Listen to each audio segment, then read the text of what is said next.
అంటే ఈ 4 రాష్ట్రాలే కాదు ఇంకా అనేక రాష్ట్రాల్లో ఇప్పుడు కవితమ్మ అడుగుజాడల్లో నడవబోతుర్రట.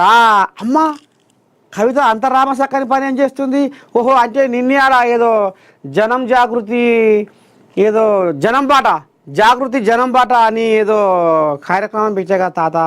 ఆహా అదా, దానివల్ల ఉపయోగం ఏంది ఏం కథ? ఓహో అంటే ఇటుపోతుందా ఏంది అనుకునేరు. జనం బాట పెట్టి జనాల బాధలు గోస రాసుకుంటుంది కదా గాముచ్చట అనుకుంటురా? కాదు.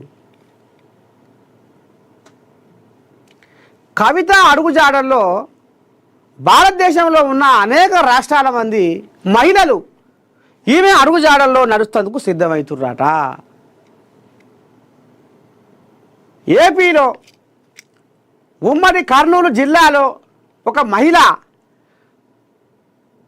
ఇది ఉంది కదా లిక్కర్ షాపులకు 150 లిక్కర్ షాపులకు దరఖాస్తు పెట్టుకుందట తల్లి. ఏమన్నా అది ఏడ నేర్చుకుంది, ఎక్కడ నేర్చుకుంది అంటే ఇగో కవితమ్మని చూసి నేర్చుకుంది. కవితమ్మ మందు దందా 100 కోట్ల మందు దందా చేసి 6 నెలలు తీహార్ జైల్లో రామసక్కదనంగా ఆమె దోమలు గర్వంగా ఈగలు కుట్టంగా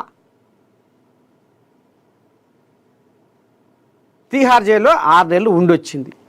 సభ్య సమాజానికి రామసక్కని సందేశం ఇచ్చింది, ఆడోళ్ళు కూడా మందు దందా చేయొచ్చని. అందుకనే ఇవాళ కవితమ్మ అడుగుజాడల్లో ఉమ్మడి కర్నూలు జిల్లాలో ఒక మహిళ 150 లిక్కర్ షాపులకు దరఖాస్తు చేసుకుంది. ఇక ఏపీలోనే కాదు ఒరిస్సాలో కూడా మహిళలు మందు దందాకు సై కొడుతుర్రాట, లిక్కర్ షాపులకు దరఖాస్తులు చేసుకుంటుర్రాట.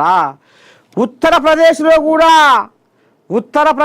కూడా ఈ లిక్కర్ షాపులకు మహిళలు దరఖాస్తు చేసుకోవడంలో ముందంజలో ఉన్నారట. ఇటు మళ్ళీ కర్ణాటకలో కూడా మహిళలు లిక్కర్ షాపులకు దరఖాస్తులు చేసుకుంటున్నారట. అంటే తెలంగాణలో పుట్టి పెరిగిన కవిత చేసిన మందు దందా ఇవాళ అది పటాపంచలై ఇవాళ బ్రహ్మాండంగా దిక్కులు పిక్కటిల్లేలా భారతదేశం అంతా వ్యాపిస్తుంది. ఇక చూడుర్రి, ఇక మీరు కింద కామెంట్ ఏం పెడతారో పెట్టుర్రి. అయ్యా రాజ్యాన్ని ఏరేటప్పుడు 33% బీసీల రిజర్వేషన్ తీసుకొచ్చి 22లో కలిపినాడు. కవితమ్మ నోరు మూగబోయింది. ఓ కోయిల నీ రాగము మూగబోయేనా, పల్లెల్లో మా బతుకులు ఆగమాయేనా అన్నట్టు ఆయన మూగపోయింది. ఈమె గొంతు ఆయన సప్పుడు సడి ఆయన మొత్తం మందు దందా. ఇవాళ పంచాయతీ పెట్టుకొని కొద్దిగంత బెడిచినాక ఇవాళ మళ్ళీ ఏం రాగం ఏం ముంగటేసుకోవాలి, బీసీల రాగం, బీసీల కథ. కొడుకును కూడా దింపిందట. ఆస్ట్రేలియాలో చదువుకుంటున్న కొడుకు సెలవులు ఉన్నాయని వస్తే తీసుకొచ్చి రోడ్డు మీద కూర్చోబెట్టింది కొడుకుని.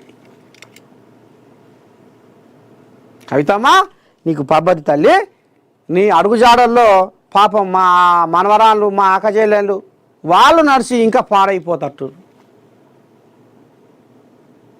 అంటే నువ్విచ్చిన స్ఫూర్తి, నువ్విచ్చిన ధైర్యం, నువ్విచ్చిన భరోసా ఆడోళ్ళు కూడా మందు దందా చెయ్యొచ్చు. ఇక మరి అది కొసకు మరి ఏడికి దారి తీస్తుందో ఏం కథ. గస వచ్చి పుణ్యాత్మురాలు, ఈ పుణ్యాత్మురాలు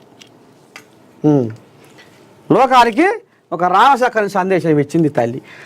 జోరుగా నవీన్ యాదవ్ ప్రచారం, జూబ్లీ హిల్స్లో దూసుకుపోతున్న కాంగ్రెస్, భారీగా హాజరైన నాయకులు కార్యకర్తలు. ఇక మాకు దీపావళి పండుగ ఇక అప్పుడే వచ్చింది. దీపావళి పండుగ వస్తా ఇక మాకు మా బతుకుల్లో వెన్నెల వెలుగుల్ని తెచ్చింది అనేదానికంటే మా నవీన్ యాదవ్ అన్న గెలుపు, ఇక నామినేషన్ వేసిన రోజే మా నవీన్ యాదవ్ అన్న గెలుపు.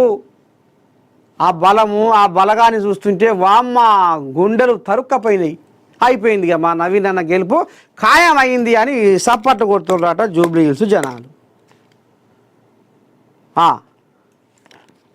ఇది కథ. అందుకనే జోరుగా నవీన్ యాదవ్ ప్రచారం. జూబ్లీ హిల్స్లో దూసుకుపోతున్న కాంగ్రెస్, భారీగా హాజరైన నాయకులు కార్యకర్తలు. తెలంగాణ బంధు ప్రశాంతం అమ్మని దండం పెట్టి బంద్లో పాల్గొన్న పిసిసి చీఫ్ మహేష్ కుమార్, మంత్రులు సురేఖ, శ్రీహరి, బంద్కు దూరంగా బీజేపీ చీఫ్, బీఆర్ఎస్ కీలక నేతలు కేటీఆర్, హరీష్ ఆటోలో వచ్చి బంద్కు మద్దతుగా కవిత ధర్నా. బీసీ ధర్నాలో కవిత తనయుడు ఆదిత్య. ఆదిలాబాద్లో బంద్కు మద్దతుగా కంది శ్రీనివాసరెడ్డి ర్యాలీ. ఇక ఈ రకంగా ఎవరి వట్టకు వాళ్ళు బీసీ బంద్కు మద్దతు, బీసీ బంద్కు మద్దతుగా ఇక ఈ రకంగా కదిలిరు. ఇక చూడాలి మరి రాబోయే రోజుల్లో న్యాయస్థానాలు మరి ఏం నిర్ణయాలు తీసుకుంటాయి, ఏం చేస్తాయి, ఏం కథ అనేది చూద్దాం. ఇక పోతే ఇదేంది, ఏడాదిలో 60,000 ఉద్యోగాలు ఇచ్చాం, త్వరలోనే